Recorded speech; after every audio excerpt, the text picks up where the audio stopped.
Welcome guys, and this video I'm going to show you how to fix Epson L3210 black ink not printing.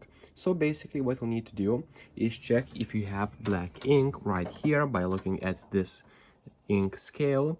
You'll see if you don't have any, you can refill by just opening this tab and filling the black ink right here. Okay, and to refill you'll need to have 103 color code. Okay, and then what we'll need to try, if that still doesn't work, what we'll need to try is just by putting some paper and doing a cleaning process.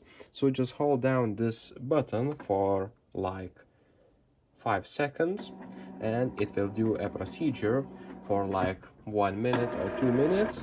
It will start flashing this button, and after that it will finish flashing, and basically you will have done a cleaning procedure and you'll be able to try printing out something. So that's pretty much it, guys. If this video was helpful, please make sure to subscribe to Guide to Everything, comment down below for the algorithm, and see you in the next one.